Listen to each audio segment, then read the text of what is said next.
So, after the world saw the unbelievable power of the atomic bomb, the weapon that splits atoms, a handful of scientists immediately started thinking, what's next? They began chasing an even bigger prize, a weapon that could harness the very same fusion reaction that fuels our sun. This is the story of that race, the race to build the hydrogen bomb, the superbomb. Yeah, you heard that right. For some of these physicists, the bomb that leveled cities, the destroyer of worlds, wasn't the end goal at all. They saw it as just the trigger, just the matchstick needed to lighten an inferno of almost unimaginable, limitless power. That was the terrifying idea behind the H-bomb. And this idea, well, it jumped from the blackboard to the White House almost overnight. It was really ignited by the paranoia and the incredible tension of the early Cold War. A brand new and honestly a much more terrifying arms race was about to kick off. And the speed of all of this was just breathtaking. I mean, think about it. After 1945, the US had a nuclear monopoly for just 4 years. That's it. Then, boom, August 1949, the Soviet Union detonates its own atomic bomb, codenamed Joe 1, and suddenly that monopoly is shattered.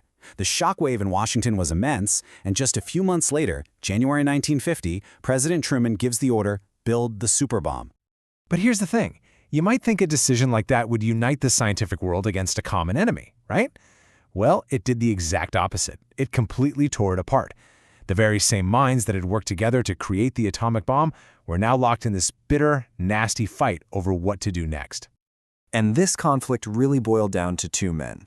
On one side, you had Edward Teller, who became known as the father of the H-bomb. He chased this weapon with an almost religious obsession, seeing it as an absolute necessity to stay ahead of the Soviets.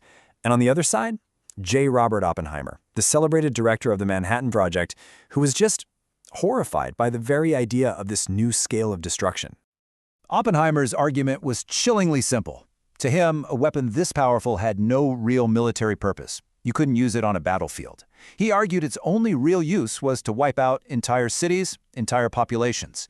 It was, in his words, a weapon of genocide, a line he believed humanity simply could not cross. And this disagreement, it got deeply personal. Teller grew really resentful of Oppenheimer's opposition, and he later testified against him during a security hearing. That testimony was a huge factor in Oppenheimer being stripped of his security clearance, a total public humiliation for one of the country's greatest scientific minds. It was a vicious betrayal. So you have the political will, you have the division, but for years the H-bomb was stuck as just theory. There was a central problem that seemed completely insurmountable.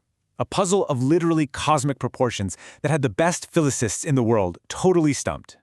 I mean, that was the fundamental question. How in the world do you generate the unimaginable pressure and temperature you need to force hydrogen atoms to fuse together? An atomic bomb could give you the heat, sure, but the blast was too chaotic. It couldn't create nearly enough sustained, uniform pressure to kick off a big fusion reaction. For a long time, it just looked like an intellectual dead end. The breakthrough, the aha moment, it came from a mathematician named Stanislav Ulam. He had this brilliant, revolutionary idea. He realized, instead of using the messy blast wave from the A-bomb, what if you used its initial, intense burst of X-ray radiation? This radiation could flood a special chamber, instantly vaporizing a material around a separate core of fusion fuel. This process would crush the fusion fuel from all sides with this incredible, perfectly symmetrical force. Teller then refined the idea, and their two-stage design, what we now call the Teller-Ulam configuration, made the impossible possible. Okay, so with the working design, the program moved to a really remote corner of the Pacific Ocean. On a tiny island called Lab, scientists got ready to test their creation. The code name for the test was Ivy Mike. Now, let's be super clear here. This was not a weapon you could just drop from a plane. Not even close. Ivy Mike was a colossal, 82-ton scientific apparatus. It was basically a 3-story building packed with super-chilled liquid deuterium that needed this massive, complicated refrigeration plant just to keep it from boiling away. It was a lab experiment, not a bomb. On November 1st, 1952, they pushed the button. The result was a staggering 10.4 megatons. That's the equivalent of 10.4 million tons of TNT. It was an explosive force completely unlike anything human beings had ever seen before. So to put that number into perspective, the Ivy Mike explosion was 700 times more powerful than the atomic bomb that destroyed the entire city of Hiroshima. A completely new, terrifying scale of destruction had just been unlocked. The result of that power was just absolute. When all the smoke and steam finally cleared, the entire island of Elijulab was just gone, vaporized. In its place was this boiling, radioactive crater over a mile wide and deep enough to swallow a skyscraper. The destruction of an island? That was a tragedy of geography.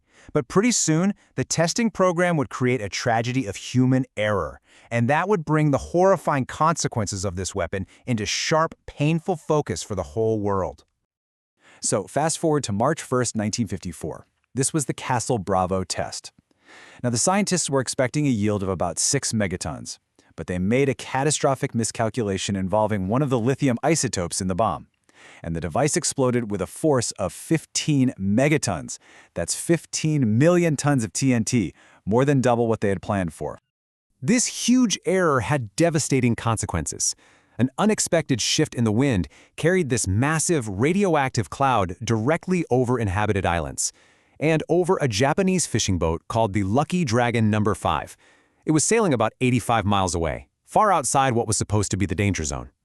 The crews saw this white, ash-like stuff falling from the sky. They thought it was snow, but within hours, their skin was burning, their hair was falling out. They were being showered with lethal radioactive fallout. As one sailor later said, "We did not know we were standing in poison."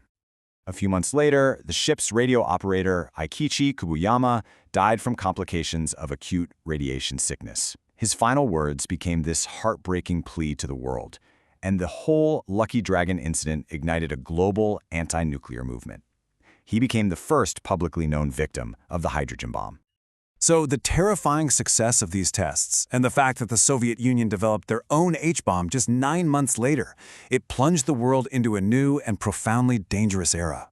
And this is the age of mutually assured destruction. You've probably heard the acronym MAD. The bombs were now so powerful that if one superpower used them, it would guarantee a retaliatory strike that would wipe out both countries. It created this bizarre, terrifying kind of peace, a peace held together only by the shared threat of total and complete extinction. You know, when you look back, this whole story is a huge paradox. It's a tale of incredible scientific genius on one hand, and just profound human arrogance on the other. It's a powerful reminder that the quest for ultimate power so often leads right to the doorstep of the ultimate tragedy. And all of this leaves us with a question that echoes all the way from that vanished island of Elijulab right into our world today. It's a question about what we invent, what we're ambitious for, and ultimately our own survival. What really is the price of ultimate power?